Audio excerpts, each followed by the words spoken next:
Okay, let's start with another question, 28th sum. The following information in respect of product A and B of XYZ Company Limited is obtained. Selling price is 2000 rupees for product A and for product B is 1200. Direct material is given 1400 rupees for product A and 800 rupees for product B.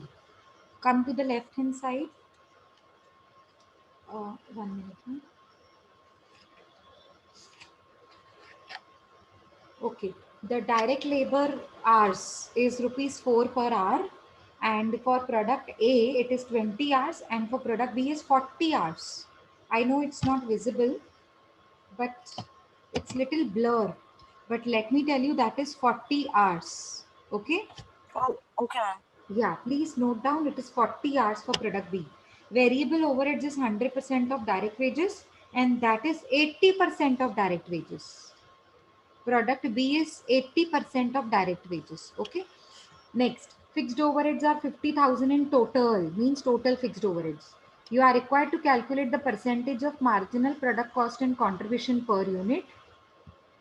And which of the sales mix would you recommend? 100 units of product A, 50 units of product B, 50 units of product A and 80 units of product B, 200 units of product A only, and 150 units of product B only.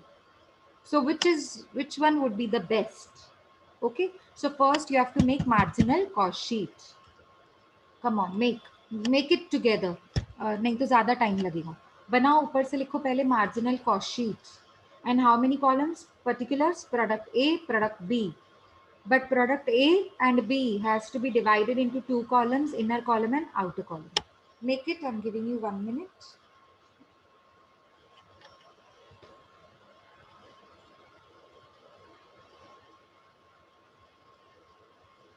लिखो अभी sales. What is sales? This is per unit. हाँ, तो ऊपर से आप लिख दो marginal cost sheet के ब्रैकेट में लिख दो पर यूनिट. ये जो इंफॉर्मेशन दी हुई है वो पर यूनिट की है. ठीक है. सेल्स का पर यूनिट कितना है? Come on tell me. Product A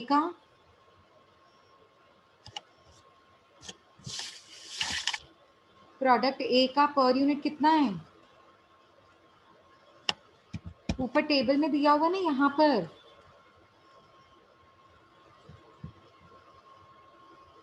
yes, 2000 and B का 1200. सेलिंग प्राइस रुपीस दिया है.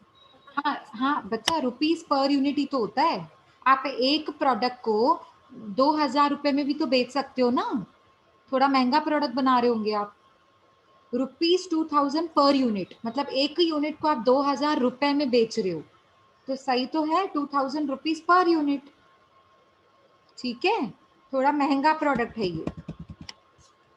लिखो सेल्स 2000 ए में और बी में कितना है? 1200 पर यूनिट. ये सारी पर यूनिट की इंफॉर्मेशन है. अब नीचे आ जाओ, लिखो variable cost, less variable cost. उसको अंडरलाइन करके लिखो डायरेक्ट मटेरियल, डायरेक्ट लेबर. कितने कितने देखो, पहला डायरेक्ट मटेरियल है, फिर डायरेक्ट लेबर है, फिर वेरिएबल ओवरहेड्स है, टोटल 3 है. तो लिखो डायरेक्ट मटेरियल. कितना है डायरेक्ट मटेरियल? 1400, 800. सीधा लिख सकते हैं 1400, 800, बट इनर कॉलम में. हाँ, जैसे आपको स्क्रीन पे दिख रहा है. उसके बाद है डायरेक्ट लेबर आवर्स. ए का कितना होगा?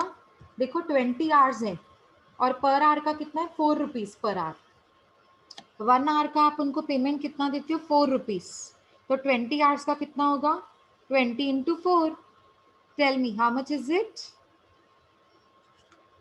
20 into 4, how much is that? 80. Very good, 80. और ऐसे ही आपको बी का फाइंड आउट करना है. 40 आवर्स है. हाँ, 40 आवर्स. तो बी का 40 hours into 4 per hour.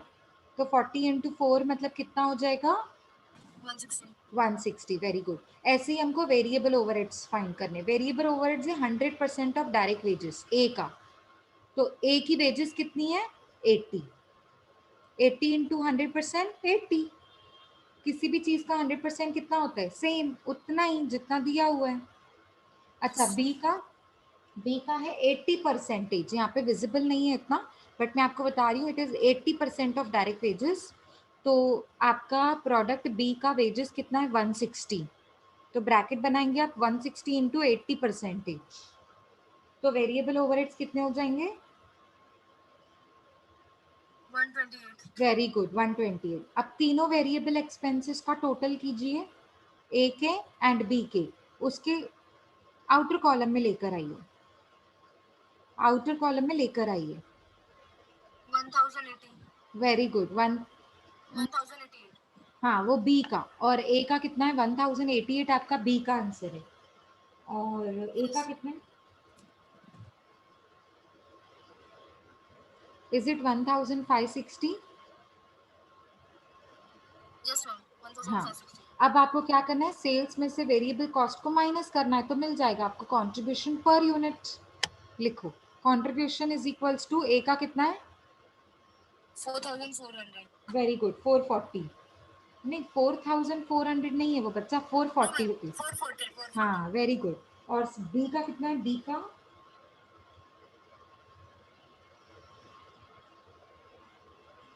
Yes, B का कितना होगा?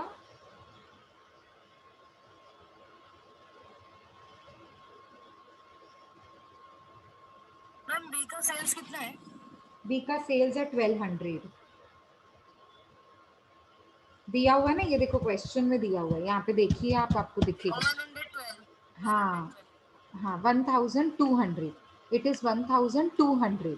तो अब 1200 में से वेरिएबल कॉस्ट 1088 माइनस करोगे तो 112 आंसर आएगा, ठीक है। अब Yes. देखो, अब उसने क्या पूछा है, प्रोडक्ट मिक्स, फर्स्ट केस। अगर मैं ए प्रोडक्ट 100 यूनिट्स बनाऊं और बी प्रोडक्ट 50 यूनिट्स बनाऊं तो मेरा प्रॉफिट कितना होगा?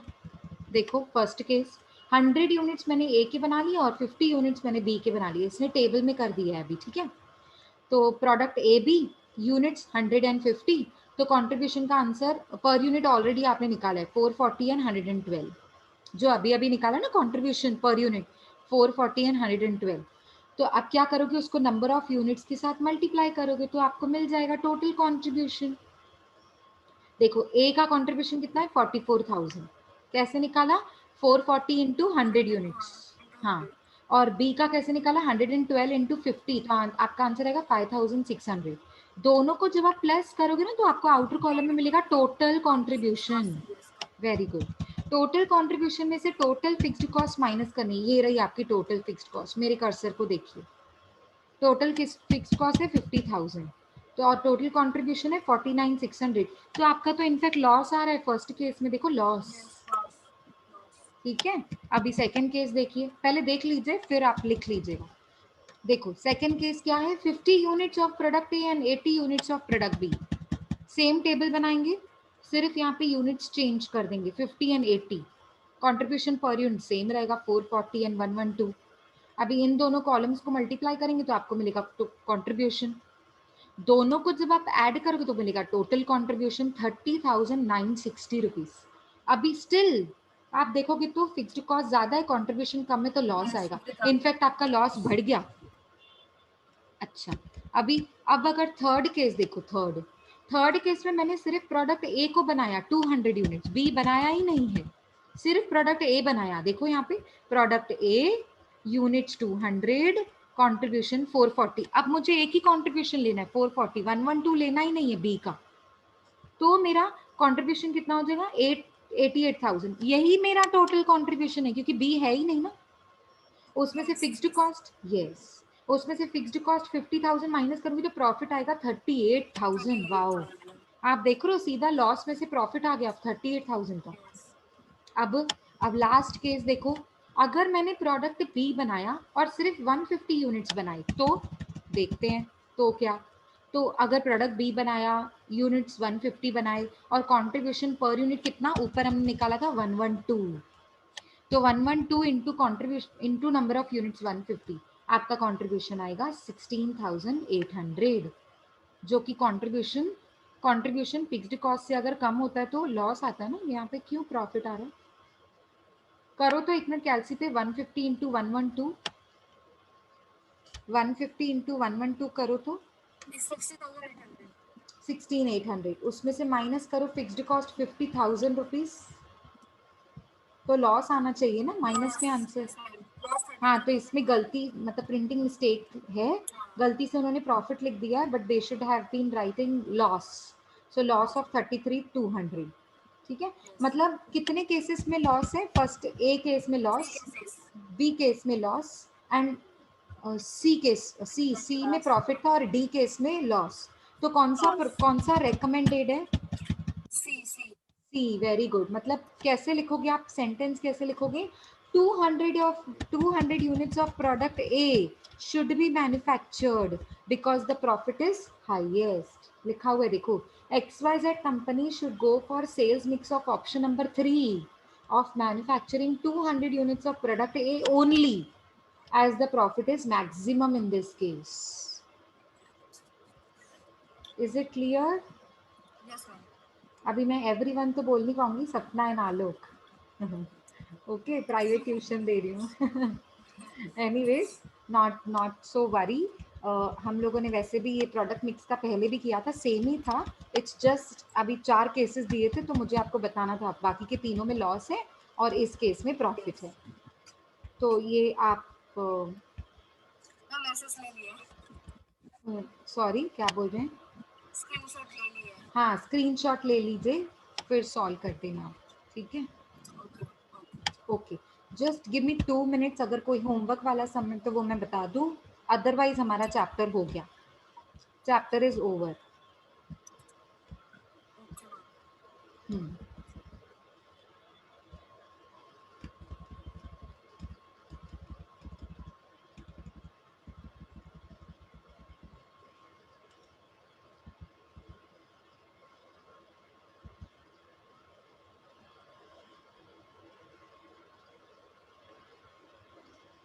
हम्म, ये वाला सम होमवर्क ले लीजिए, 16th सम प्रोडक्ट मिक्स का है। अभी अभी जो हमने किया ना बिल्कुल वैसे ही है। 16th सम होमवर्क ले लीजिए। Yes ma'am. Okay, yes. Ma'am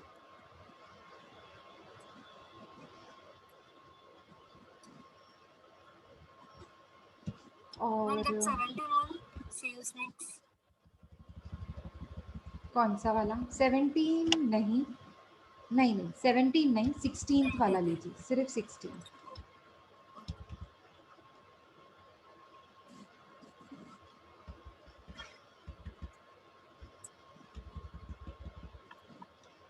हाँ, ये देखो, ओके, हाँ ये भी कर सकते हैं। 28th सम सेल्स मिक्स, 28th सम, ये दोनों सम्स होमवर्क है। हाँ, और ये वाला सम 31st सम, इसमें क्या क्या निकालना है? ब्रेक इवन सेल्स वॉल्यूम मतलब ब्रेक इवन रुपीस में, एमओएस सेल्स मतलब एमओएस रुपीस में, और पीवी रेशियो। ये लो डिमांड और हाई डिमांड वाला आपको नहीं करना है, ठीक है? मतलब सिर्फ 3 फॉर्मूलाज निकालनी है। PV ratio, break even point, PV ratio, break even sales volume मतलब रुपीस में, एमओएस सेल्स मतलब रुपीस में, तो सबको रुपीस में ही निकालना है, ठीक है? 31st सम होमवर्क है, ठीक है? Enough, enough for the day. तो ये चैप्टर हमारा फिनिश हुआ। नेक्स्ट लेक्चर में हम नेक्स्ट चैप्टर शुरू करेंगे। Is that okay? Yes ma'am. Okay, so shall we wind up now? Yes yes. Okay, चलो, so bye both of you, and take care. All the best for your presentations, bacha. Thank you ma'am. Yeah, okay, bye.